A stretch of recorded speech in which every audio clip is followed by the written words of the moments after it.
Hey TikTok, today I'm talking about the necessity of adopting Pidgin English as the main language of Nigeria, that is, as the lingua franca of Nigeria.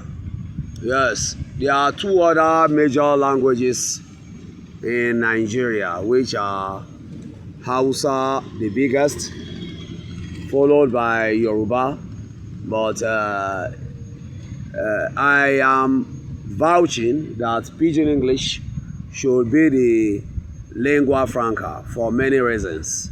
Reason number one, although we will look a little into the history of Pidgin, although Pidgin English existed as it looks like a white man's language, it is actually a black man's language. Nigerian Pidgin began first, I always say it, from Shakiri, before places like Calabari, Bonny, and the rest.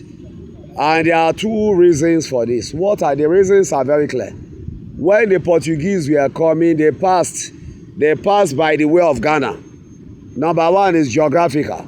They passed by the way of Ghana.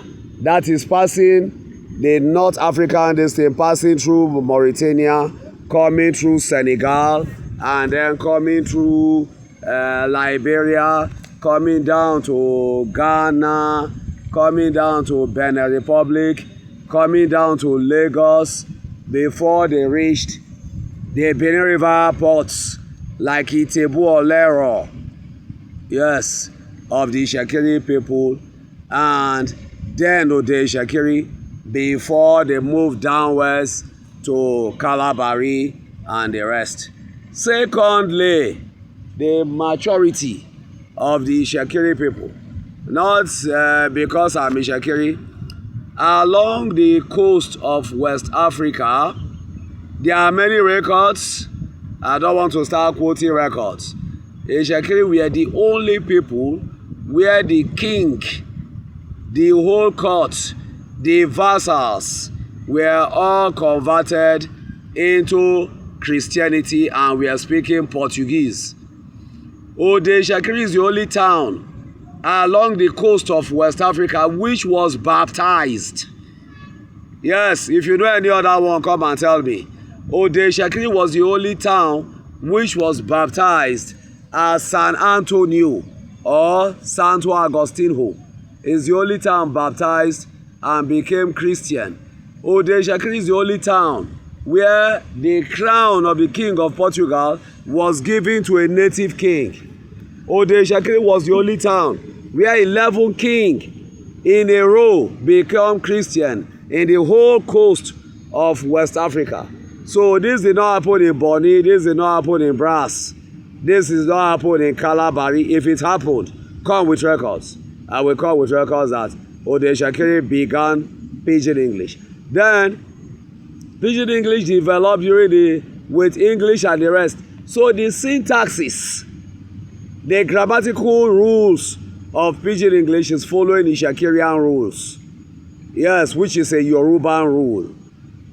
That's that. So what I'm saying in essence, it will be easier to adopt Pidgin English because it is following African language, lexical and grammatical structure, which is a Shakiri and Yoruba, or a Shakiri which is a branch of Yoruba. That is one.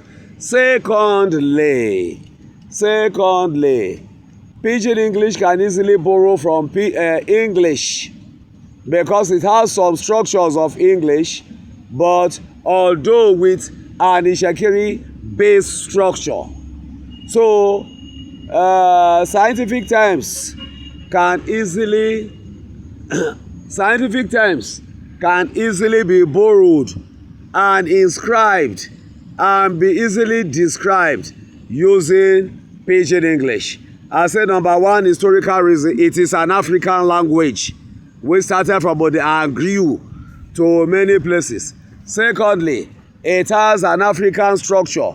It is easier for an African to memorize the grammar of Pidgin English. I dey come is easier than I am coming. Come is come, it did not change, it's only the day. Mo no wa, I dey come. So it is easier. Mo no re, I dey go. It is easier to convert in any African language because most African language have the same substructure with Ishakiri. Then we leave that. Then the borrowing can be easy. Photosynthesis and all this can easily be inscribed. And when necessary, African words can be put from time to time. As we have words now like Jakpa, Omugwo, Kamuka, and so on. Many other languages are now being included thanks to the growing national consciousness. Pidgin English is a general Nigerian language. It gives us a national identity.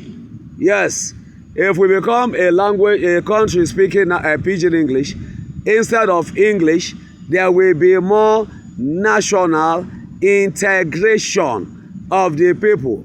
Words from any language can easily be adopted, but some work needs to be done. We need a dictionary. We need to translate our major books like the Bible, the Quran. Yes, the Quran has an English version. You can still put the Arabic, but we can now have a Pidgin English version, which our illiterates will understand more. Then it can easily be used for commerce. You don't need to be much educated. They can standardize the grammar a little. So all these are what we need to make Pidgin English into a standard language that will be used for Nigeria. One of the advantages is it will create employment. Many Sapele boys can just come and Warri boys and become teachers of the language and teach other people how to speak it, and linguists can come in and so on and so forth. So I advocate that Pidgin English becomes the language of Nigeria. Thank you.